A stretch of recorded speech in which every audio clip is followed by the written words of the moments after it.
आप व्यासपीठ से संतों की निंदा क्यों करते रहते हैं, ये उनका प्रश्न था। पहली बात यह है कि मैं जो कर रहा हूं वो कृत्य निंदा है, ये सिद्ध हो। फिर जिसकी निंदा की जा रही वो संत है, ये सिद्ध हो। दो बात है ना, संतों की निंदा क्यों कर रहे हैं, तो पहले तो यह सिद्ध हो कि जो मैं क्रिया कर रहा हूं वह निंदा है। फिर यह सिद्ध हो कि जिसकी की जा रही वो संत है। क्योंकि अगर वेश की बात कहें तो कालनेमी का वेश बड़ा तगड़ा था। अगर क्रिया की बात कहें तो बैठकर राम राम ही कर रहा था, लेकिन हनुमान जी ने प्रणाम नहीं किया, पूंछ में लपेट कर पटक दिया। क्यों पटक दिया? क्योंकि वह धर्मध्वजी था। बाहर से उसने धर्म का आवरण रखा था, हृदय से वो धर्म का प्रवर्तन नहीं करता था। अगर कोई व्यक्ति सनातन धर्म की परंपरा के अनुसार प्रसिद्धि प्राप्त कर रहा है, समाज से सम्मान प्राप्त कर रहा है, प्रतिष्ठा प्राप्त कर रहा है, किंतु हृदय से सिद्धांत का विखंडन उत्पन्न कर रहा है, तो वह दंडनीय है, सदा समादरणीय नहीं है। न पूर्वाचार्यों ने ऐसे व्यक्ति का सम्मान किया है। अभी मैं कुछ ग्रंथों का अध्ययन कर रहा था, एक स्थान पर किसी आचार्य ने लिखा था, आचार्य शब्द भी कलंकित है उनके कारण ऐसे कह दें तो, उस व्यक्ति ने लिखा था कि सीता जी का परित्याग करने वाले राम जी भगवान नहीं थे, भगवान श्री राम दशरथ पुत्र श्री राम कोई और थे,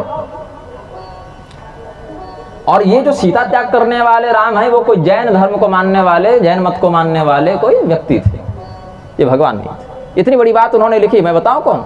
भगवदाचार्य, जो रामभद्राचार्य के बौद्धिक पूर्वज हुए और उसी परंपरा को ये बढ़ा रहे हैं। और तो श्रीमद् भागवत के नवम स्कंद में जो लिखा है वो किस राम जी की बात लिखी? वो जिस जैन व्यक्ति की बात लिखी है कि भगवान श्री रामचंद्र जी की बात लिखी।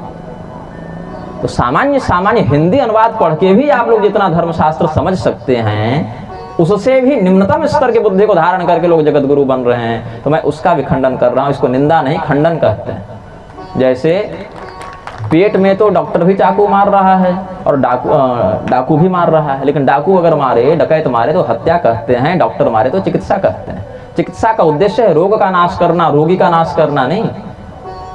और डाकू का उद्देश्य है आपका विनाश करके आपके सर्वस्व का अपहरण कर लेना। शास्त्रों के नाम पर प्रतिष्ठा को प्राप्त करके व्यक्ति शास्त्र सिद्धांत का ही विहिंसन करे तो वह व्यक्ति समादरणीय नहीं हो सकता है। रावण अगर सीता जी का अपहरण करके लंका ले जा रहा है तो चाहे कितना बढ़िया खाने पीने का प्रबंध कर दे, उसको सज्जन नहीं माना जा सकता, क्योंकि उसके मूल में ही अधर्म है, उसके मूल में ही पाप है।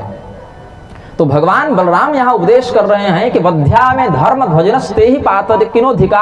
असली पापी तो वो है जो धर्म का चोला पहन के पाप करे, इसीलिए हम इसको दंडित करेंगे। यद्यपि सूत जी वैसे थे नहीं, लेकिन जो वैसे हैं ऐसे लोगों के साथ ऐसा ही व्यवहार किया जाना चाहिए। और व्यासपीठ पर बैठने वाले व्यक्तियों को अगर वहीं पर इस विधान से दंड दिया जाना लगे ना, तो 15-20 दिन, 1 महीना जाते जाते सीधे 10% कथावाचक भी नहीं बचेंगे। हाँ, जैसे अगर तीर्थों में वीडियो रिकॉर्डिंग और रील बनाने पर बैन लगा दिया जाए तो तीर्थ यात्रियों की संख्या तुरंत नीचे। अगर कह दें यहाँ रील बनाने पर सीधे उम्र कैद या कारावास से जो भी है, कुछ नहीं 10 कोड़ा वहीं खड़ा करके मारे हैं। तो ये जितने बांके बिहारी के दरबार में भीड़ लग रही है और केदारनाथ में रील बन रहे हैं और सबको भगवान महादेव और भगवान कृष्ण एकदम हृदयस्थ हो गए हैं, तो सब भगवान तुरंत विसर्जित होकर अपने अपने धाम को चल जाए। तो ये पर्यटन स्थल के लिए नहीं है, मनोरंजन के लिए नहीं है, आत्मरंजन के लिए है, ब्रह्म प्राप्ति के लिए है। जो व्यक्ति संत है उससे अपेक्षा की जाती है। संत शब्द की परिभाषा आप कैसे जाने कि संत नाम इस प्रकार का कोई शब्द है, स आधा न तो ये कोई शब्द है, कैसे जाने? शास्त्रों ने बताया कि संत कौन है, कैसे, तो लक्षण भी तो बताया। ब्राह्मणा श्रुति शब्दाश्च देवानां व्यक्त मूर्तयः, ये सब परिभाषा है ना। वेद के मंत्र जिनमें नित्य प्रतिष्ठित हो, उसका सार जो समझते हैं वो संत हैं। यहाँ तो जो व्यक्ति कह रहे हैं रामभद्राचार्य इत्यादि, या बागेश्वर धाम का भी वक्तव्य आया था इसमें कि वेद मंत्रों को बदल दो, देव शांति को देव क्रांति कर दो। तो शास्त्र की दृष्टि में तो संतत्व की परिभाषा विखंडित हो गई। आप जो है चुनाव आयोग से बिना छाप लिए चुनाव में खड़े भी हो जाएं तो आपको चुनाव आयोग मान्यता तो देगा नहीं।